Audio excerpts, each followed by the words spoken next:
à toutes et à tous et bienvenue dans ce Pitch Day des rencontres digitales IREF. Aujourd'hui, nous mettons à l'honneur un acteur incontournable de l'univers de la piscine, reconnu pour la puissance de sa marque, la fiabilité de ses solutions techniques et la solidité de son modèle entrepreneurial, Piscine des Joyaux. Une enseigne qui offre de réelles opportunités d'entreprendre dans un secteur porteur, tout en s'appuyant sur un savoir-faire industriel unique et un accompagnement structuré de ses partenaires. Et pour nous en parler, j'ai le plaisir de recevoir Céline Poré, responsable développement réseau de l'enseigne Piscine des Joyaux. Bonjour Céline et merci beaucoup d'être avec nous aujourd'hui. Bonjour Elsa, merci pour votre invitation et ravie de pouvoir parler de Piscine des Joyaux aujourd'hui. Avec plaisir. Alors, pour débuter cette interview, est-ce que vous pourriez nous présenter rapidement le concept Piscine des Joyaux en quelques mots? Donc, Piscine des Joyaux, c'est une entreprise basée dans la Loire, familiale, fondée en 1966. Donc, nous sommes un industriel de la piscine et nous nous développons via un réseau en France et à l'export. Ok, parfait. Donc maintenant, on va rentrer un peu plus dans le vif du sujet. Nous, on veut tout savoir sur Piscine des Joyaux. On veut connaître déjà, on va démarrer par l'histoire. Comment ça a démarré cette aventure des joyaux?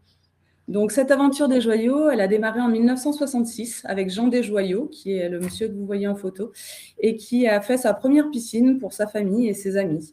Et de là est né finalement un désir de vouloir faciliter le travail sur place des équipes en fondant en 1978 et en 83 successivement la structure de coffrage en polypropylène dans lequel on vient couler du béton pour la structure de la piscine et le groupe de filtration sans canalisation. Pour distribuer ses produits, il a constitué un réseau français en 84 et ensuite s'est développé par opportunité à l'export à partir de 1988. Ok. Et donc ça, c'est comme ça, elle est comme ça la structure particulière de la Piscine des Joyaux? C'est exactement ça. Aujourd'hui, nous fabriquons donc dans une usine qui fait un peu plus de 60 000 m² maintenant. Donc la structure de coffrage en polypropylène dans lequel on coule le béton, le groupe de filtration sans canalisation que vous voyez au bout, le liner qui vient faire l'étanchéité, les escaliers et les margelles. Et tout ce kit part en France et également à l'export. Ok, très bien. Donc aujourd'hui, qu'est-ce que vous avez envie de transmettre autour de Piscine des Joyaux? Quel est l'ADN en fait de Piscine des Joyaux? Alors l'ADN, on va dire qu'il peut se qualifier en 3 mots. D'abord, on a une entreprise familiale. L'entreprise est aujourd'hui dirigée par le fils de Jean Desjoyaux, Jean-Louis Desjoyaux, également Catherine Desjoyaux, sa fille, et Nicolas Desjoyaux, son petit-fils.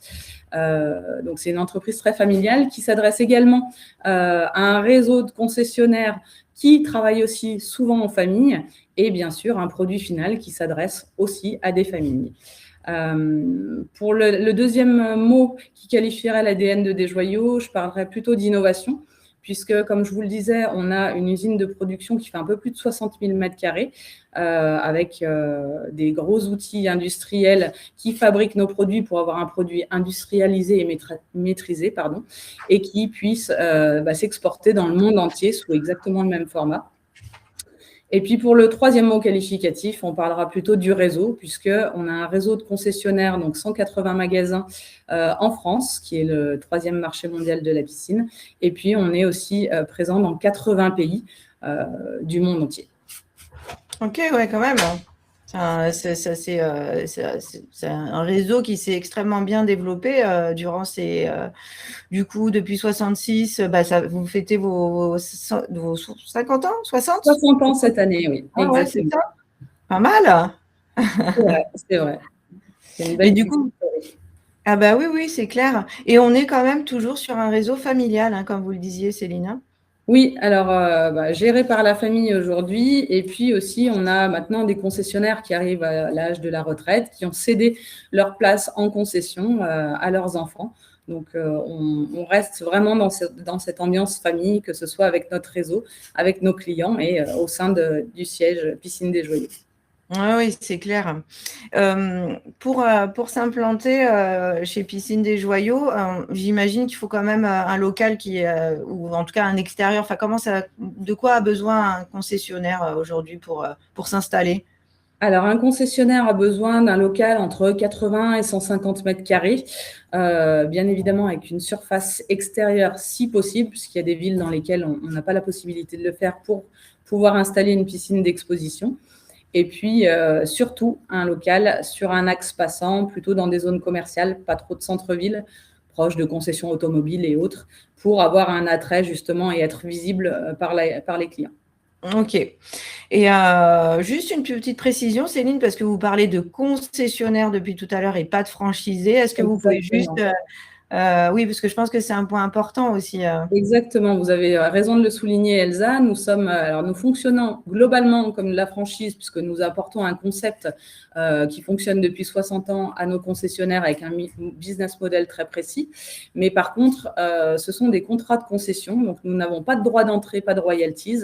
Nous demandons simplement à nos concessionnaires d'investir dans leur magasin pour pouvoir bien travailler. Et nous leur apportons effectivement un savoir-faire via un manuel opérationnel et des contrats de concession d'une durée de 5 ans. Oui.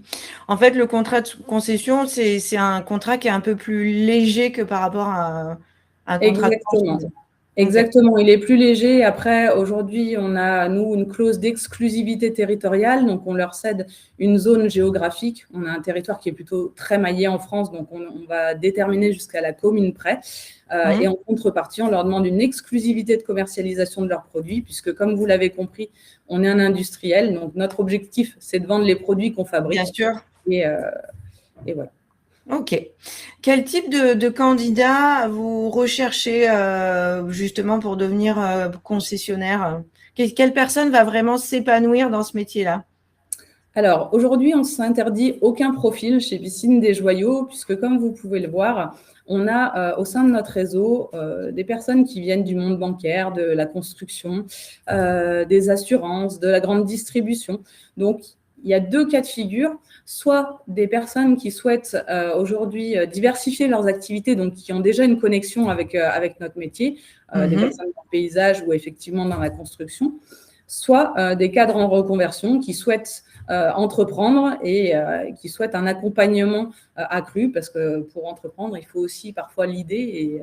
Et voilà, l'idée, là, elle est là et elle demande qu'à être, on va dire, exploitée par des profils divers et variés. Donc, ce qui fait aujourd'hui on va dire, la richesse de notre réseau, c'est vraiment la diversité de profils de nos concessionnaires. Oui, tout à fait. Donc, pas besoin d'être issu de ce milieu-là. En tout cas, ce n'est pas une obligation. J'imagine qu'il faut quand même avoir de l'appétence pour le produit, pour l'aménagement extérieur, quand même un minimum. Alors, des appétences techniques ou commerciales peuvent être un plus, puisqu'effectivement, on aura ces 2 métiers au sein de la concession. Cependant, aujourd'hui, on a un programme de formation qui fait que tout nouvel entrant sera formé sur tous les métiers qu'on utilisera au sein d'une concession des joyaux, donc administratif, commercial et technique. Donc, pas forcément d'obligation d'avoir des connaissances déjà accrues sur le sujet. Ok. Une concession, il y a combien de salariés en moyenne? Alors, sur une concession, selon le business model au démarrage, on est sur une masse salariale volontairement light, avec une personne responsable de magasin qui va gérer à la fois les ventes sur place, l'administration des ventes, le SAV et la relation avec tous les membres de la concession. Et puis ensuite, un commercial pour bien évidemment vendre les piscines et un technicien qui, lui, viendra aider à la pose des équipements et puis réaliser potentiellement d'autres opérations ou entretiens que pourraient avoir besoin les clients. Ok. Et après, ils travaillent avec des sous-traitants pour la C'est tout à fait ça. On souhaite aujourd'hui passer par la co-traitance ou la sous-traitance, puisqu'on a une activité qui est quelque peu saisonnière. Donc, ça nous évite d'avoir des équipes un peu trop importantes sur la concession. Donc, on fait appel à des gens dont c'est le métier, maçons, terrassiers, électriciens, pour travailler en partenariat avec nous sur la pose des piscines. Mais nous venons quand même former ces personnes-là, même si elles sont extérieures à la concession. Oui, ok, d'accord. Est-ce que le franchisé, ça peut être un profil purement investisseur, ou est-ce que ce n'est pas ce type de profil que vous recherchez Alors, ou ça ne correspond pas? ce sera peut-être effectivement l'exception qui confirme la règle. C'est vrai que le profil investisseur est un peu compliqué puisque nous, on demande à nos concessionnaires d'être dans l'opérationnel. Après, se détacher un petit peu de l'activité une fois qu'elle fonctionne, on n'y voit aucun inconvénient, mais on souhaite dès le démarrage qu'ils soient dans l'opérationnel pour comprendre la diversité des métiers qu'on a au sein d'une concession piscine des Joyaux avant de la laisser fonctionner seule. Ok. Et est-ce que on peut aussi démarrer l'activité à deux ou est-ce que vaut mieux démarrer seul? Alors, il n'y a pas de préférence aujourd'hui. Au sein du réseau, on a un petit peu tous les cas de figure. Les personnes qui travaillent en famille sont souvent à plusieurs, 2 ou 3. Et puis, on a aussi des associés qui rentrent dans la concession, qui ont des appétences différentes, donc ils se complètent aussi. Ça peut être rassurant pour le concessionnaire, puisqu'on partage l'expérience et l'évolution de l'activité à deux. Donc, c'est une bonne idée de commencer à deux. Après, il faut savoir effectivement avec qui on se marie pour que ça fonctionne bien et que ça déborde pas. Ok. Et est-ce qu'il y a un âge qui est plus adapté qu'un autre pour démarrer? Alors, un peu d'expérience professionnelle, c'est une bonne chose. Maintenant, on a quand même recruté cette année certains concessionnaires qui étaient déjà dans l'activité relativement jeunes, parce qu'on parle de 28 ans pour le plus jeune aujourd'hui au sein du réseau. Mais avoir une expérience passée, c'est quand même bien, parce que c'est quand même un investissement personnel assez important. Donc, le but, c'est de savoir où on met les pieds. Mais on a aussi de l'immersion en concession qui permet, avant même de conclure le partenariat, de se faire aussi une idée bien précise du métier qu'on va pratiquer dans les années futures. Et le petit plus qui va faire la différence? Je dirais un fort esprit réseau, puisque aujourd'hui, alors on parle beaucoup de famille, etc.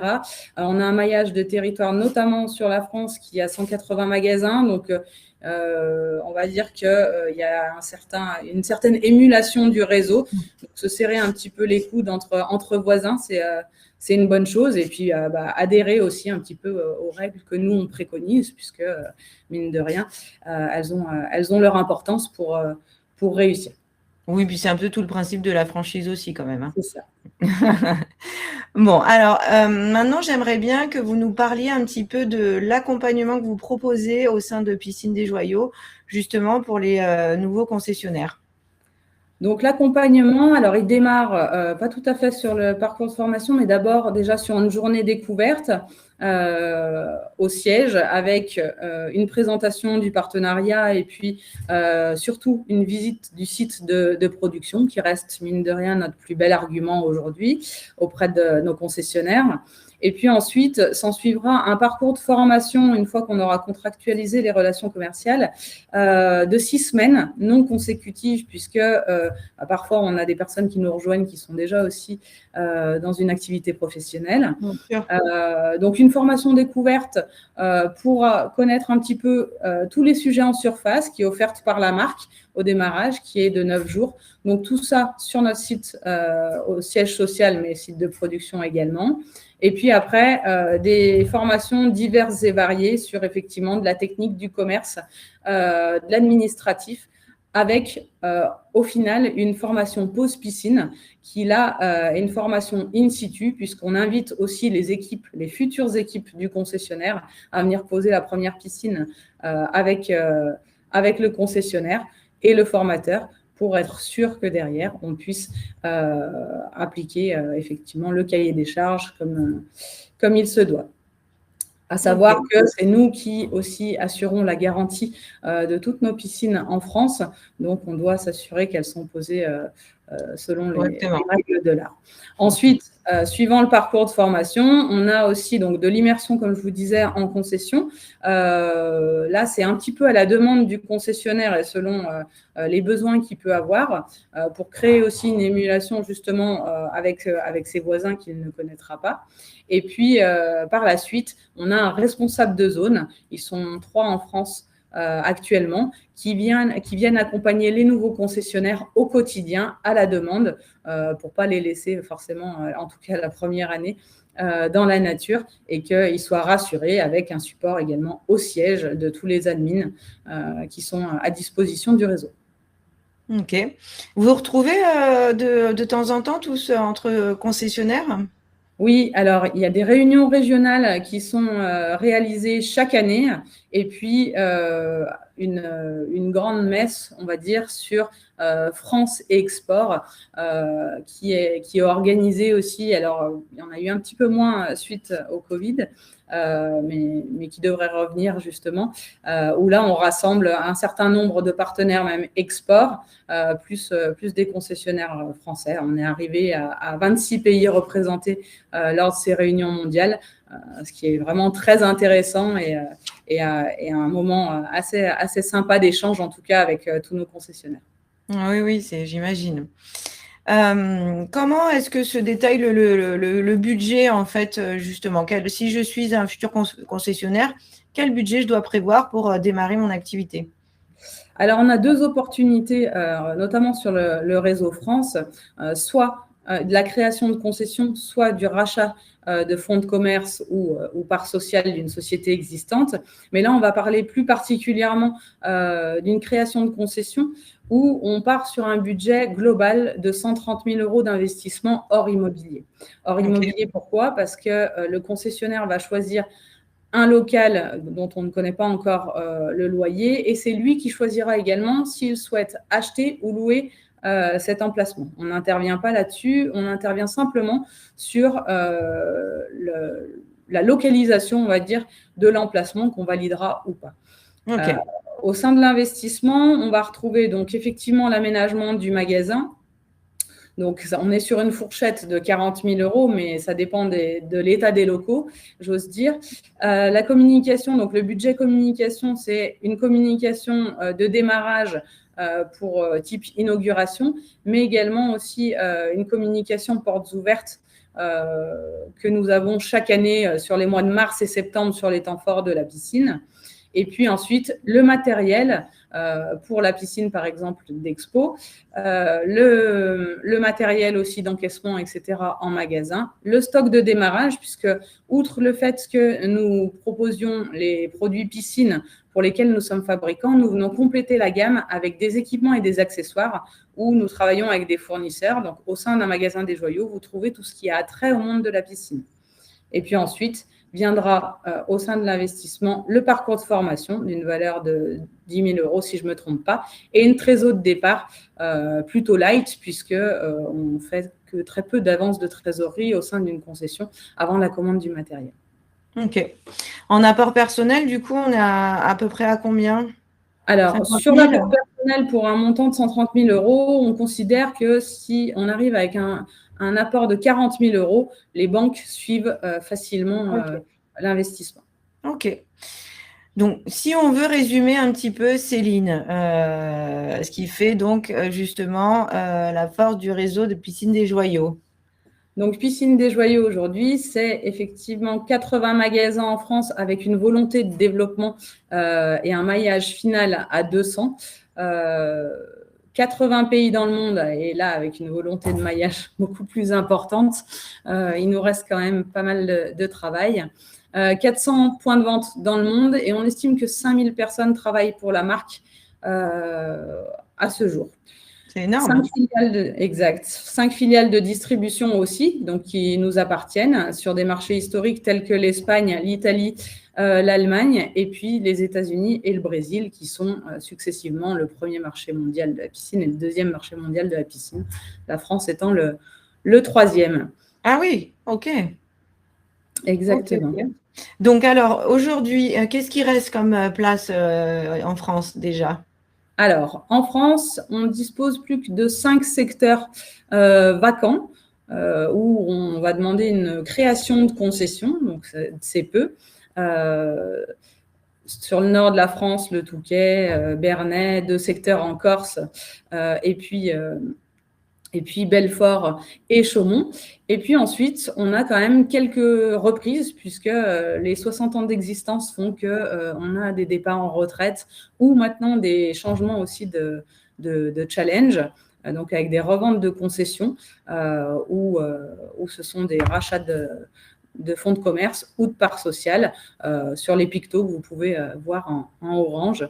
Donc plutôt dans le sud de la France pour le moment, mais la vérité d'un jour n'est pas forcément celle du lendemain. Oui, tout à fait. Bah, c'est ça qui est bien, c'est qu'il y a plein d'évolutions possibles. Et si on a envie de partir à l'étranger? Et si vous avez envie de partir à l'étranger, effectivement, alors là, on va dire que le terrain de jeu est encore plus important, puisque bien qu'on soit présent dans 80 pays, le maillage n'est pas forcément optimal. Je parle par exemple des réseaux comme la Belgique, l'Angleterre, la Suisse, mais on se développe aussi à l'étranger un petit peu partout. On va dire qu'on n'a que très peu de restrictions. Donc, si vous avez des envies d'ailleurs, surtout, n'hésitez pas à nous consulter. Le concept n'a en tout cas pas de frontières. Pas de limite. Bon. Merci Céline, je vous laisse le mot de la fin. Merci Elsa, en tout cas, pour cet échange. Donc, si vous souhaitez diversifier vos activités ou bien avoir un nouveau challenge avec un concept qui est éprouvé